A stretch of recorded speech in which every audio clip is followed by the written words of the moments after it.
Hey guys, so this is going to be a reading of one of my original Invader Zim Fanfictions. I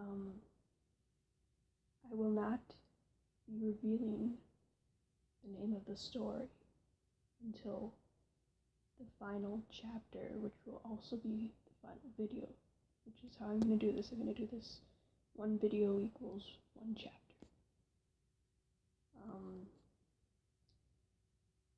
Also, when I reveal the story's name, I will also leave a link to it in the description. I don't want anybody reading ahead in the story, so anybody who's being revealed the story through these videos, I want this to be the only reveal of the story. Eventually you can read the story for yourself, but not until it has been read aloud completely. Okay, so let's get started with chapter 1. This chapter is titled Liz. It seemed like it was going to be another wretched day at school. I walked into class to see Miss Bitters looking as dark as ever. Dib was my only human friend, and I was his. His sister Gaz wasn't the worst either. She had a hatred for most humans that I greatly admired. Her obsession with video games and pizza wasn't particularly favorable to me, though. Dib and Professor Membrane were absolutely fascinated by my personal history. Dib and I originally bonded when I told him that I had a memory of seeing a large, hairy humanoid creature during my time in the woods in my early childhood. He's convinced it was Bigfoot, of course, and I wouldn't doubt it. I took my seat behind the empty desk in the front row and prepared for another day of being forced to learn what I don't want to learn. I used to sit next to the window in the back of the class, but I kept staring at the window and imagining that I was free and running about once again. I was eventually moved because sometimes my daydreams became a distraction for the other students, as I would start acting them out in the middle of class. There was suddenly a knock on the classroom door, and Miss Bitters went to answer it. I didn't see who was there, but I could hear his voice loud and clear. "I am Zim," the voice screamed, "and I will be joining this so-called school so that I may learn." Miss Bitters sighed, annoyed, and led a boy with a green head to the front of the class. "Class, I would like to introduce the newest helpless appendage to the student body. His name is Zim. Zim, if you have something to say, say it now, because after this moment I don't want to hear another sound from you." Miss Bitters swept back to her desk as Zim stared awkwardly at the class. "Hello, friends. I am a perfectly normal human worm baby." I took a glance at Dib because I knew exactly what he'd be thinking about a green person. His mouth was open and he was pointing directly at Zim in disbelief. "Take your seat now, Zim. You can sit in the empty desk in front of Elizabeth." Miss Bitters pointed to the desk in front of me, and Zim made his way over. I shot up from my seat. "I already told you. Don't call me by that stupid human-given name, Elizabeth. If you must call me something, let it be Liz." Zim furrowed his brow at me before taking his seat. Miss Bitters was not amused. "Sit down, Liz." I sat back down again. "Today's lecture is about outer space and how it will eventually implode in on itself." Zim suddenly stood on his desk with both of his black-gloved hands in the air. "Yes, Zim. In the event of, say, a full-scale alien invasion, how prepared do you think this planet's defense system would be?" Zim suddenly clenched his fists and glared forward. "Tell me." Miss Bitters ignored the green child's question. As I was saying, the universe is just doomed. Doomed. Doomed. At this point, I knew Miss Bitters well enough to know that she was gone by now. I also knew Dib well enough to know that this would be the time that he would take.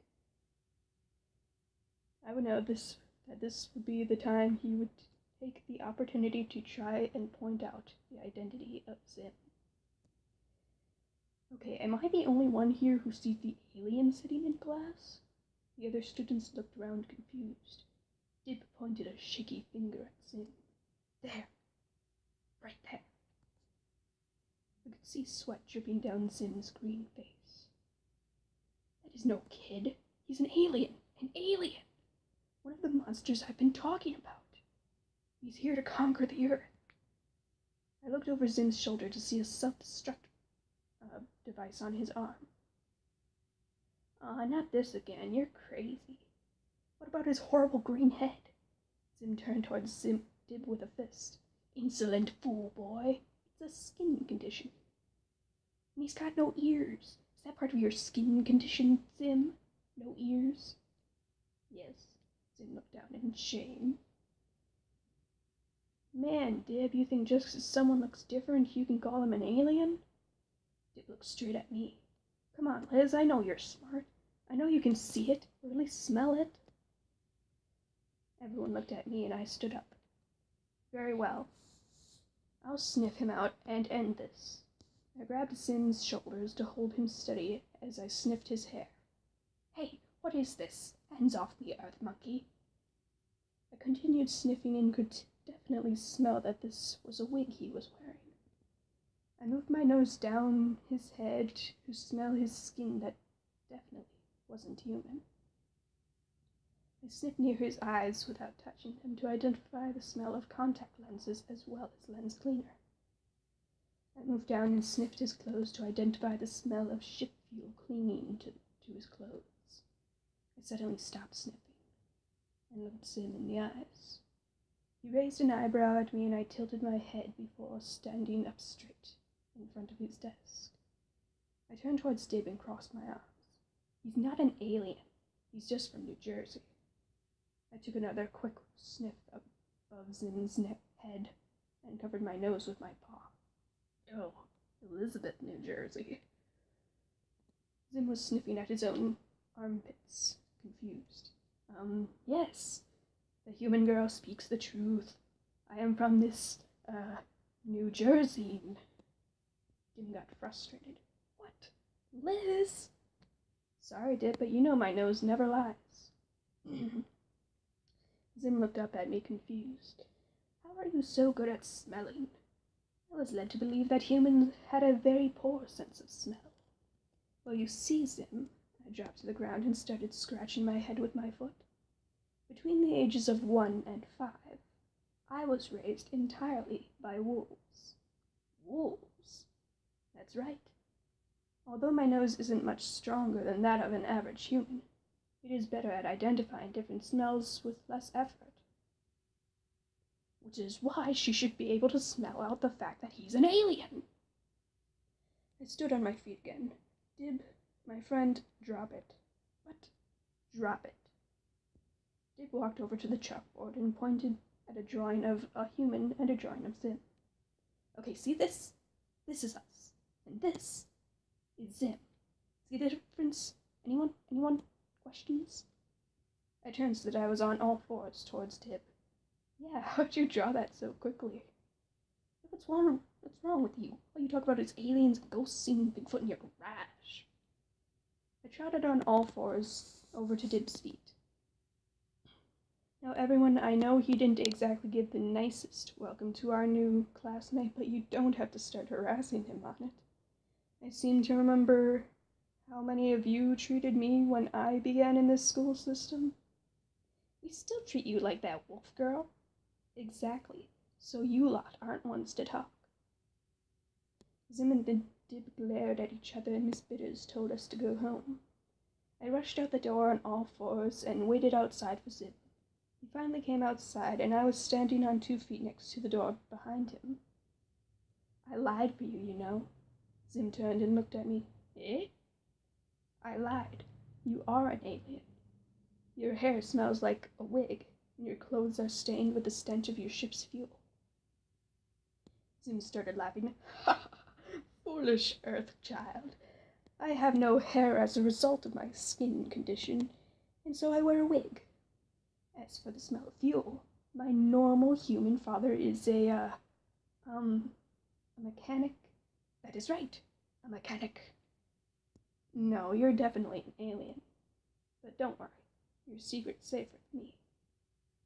I started down the stairs on fours, and Zim began to follow. Exactly why did the Earth creature lie?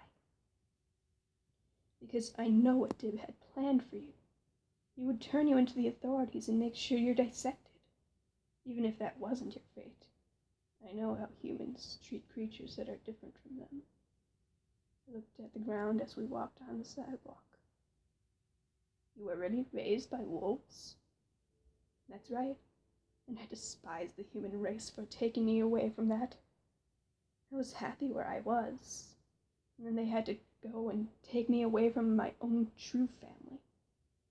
Never asked for any of this. Never asked to learn how to read and write and speak English. Never asked to live among humans and go to school and stand on two legs and live like them. I hate humans so much. So, what you're saying is that you're a prisoner? I looked up at my green companion. That's right. That's why I lied for you, Zim. If it is correct and you intend to take over the Earth, I want to be in on it. You take part in the destruction of your own species? Humans are not my species. Wolves are my species. Wolves are better than humans in every way. They're stronger, faster, smarter. If you promise to spare the wolves in your world domination, I'll help you. Your offer is tempting, human wolf child, but Zim does not require help from a filthy earthling like you. Very well, but if you change your mind, the offer still stands.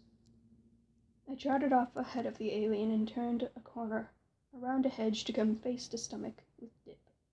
I knew it! You lied, Liz! How could you? I trusted you! I thought we were friends. We are friends, Dib, but I couldn't let you do something to Zim. Although I'm with you on most paranormal investigations, I do not agree with what you want done to these poor creatures. He's an alien. He's trying to take over the Earth. And you don't care? I do care. But you know I can't stand mankind. I can't believe what I'm hearing. The only other person that's smart enough to see that Zim's an alien, and she wants him to take over the Earth? Dib, I haven't got time for this. I've got a squirrel to chase. With that, I was off chasing a squirrel and growling. Alright, that is the end of chapter 1. I hope you enjoyed, and I hope you're hooked enough to continue, and hopefully you will continue reading the story, or listening to me read the story.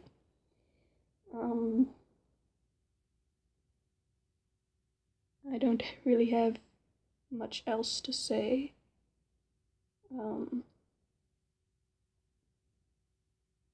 Enjoy, like, if you want me to continue. I will continue whether you like or not, so, that's about it. Thank you. Have a good day.